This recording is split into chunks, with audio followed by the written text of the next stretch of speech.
नाशिक जिल्ह्यातील चांदवड नगर परिषदेत कार्यरत सफाई कामगारांना गेल्या 3 महिन्यांपासून मानधन मिळाले नसल्याचा तसेच काही कामगारांना कामावरून कमी करण्यात आल्याचा आरोप करण्यात आला आहे। या पार्श्वभूमीवर शिवसेनेचे सचिव भाऊसाहेब चौधरी यांनी नगर परिषदेचे मुख्याधिकारी यांची भेट घेत कामगारांच्या प्रश्नांवर जाब विचारला।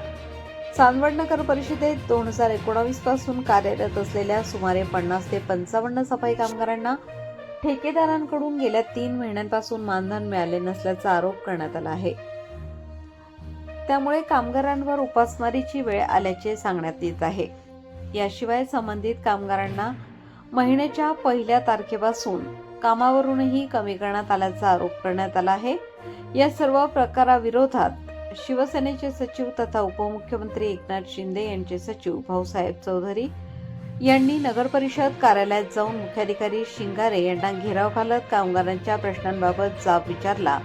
यानंतर पत्रकार परिषदेत बोलताना भाऊसाहेब चौधरी यांनी थकीत मानधन तातडीने अदा करावे तसेच कामावरून कमी करण्यात आलेल्या कामगारांना पुन्हा सेवेत घ्यावे अशी मागणी केली आहे। 16.5 लाखाप्रमाणे वर्षाचे जवळजवळ 2 ते 3 कोटी रुपये त्या ठिकाणी कामगारांना कॉन्ट्रॅक्टला देतो आपण।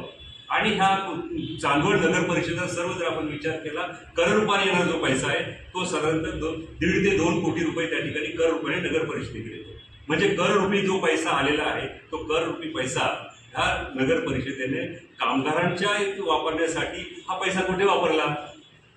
पण त्यांना दिलेला पैसे दिला, जर ते कर संकलन जेवढे झालं तेवढे पैसे त्यांचे देणे तेवढे दिले असं हरकत नव्हती, पण त्याच्यापैकी त्यांना अर्धे पैसे दिले नाही।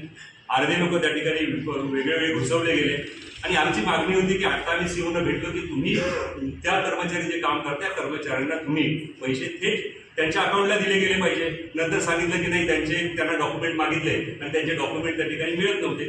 पण जेव्हा मी पुन्हा त्या समोरासमोर कामगारांना विचारलं तर कामगारांचे सर्वांचे बँकेमध्ये अकाउंट आहे आणि हे नगर परिषदेला कळवलेलं आहे। असा एकही कर्मचारी नाही की त्याचा अकाउंट नाही। मग हे लपवा छपवी हे सगळे प्रकार काय चालले होते? हे अनेक प्रश्न त्या ठिकाणी उपस्थित होत आहेत। पुढच्या काळामध्ये सुद्धा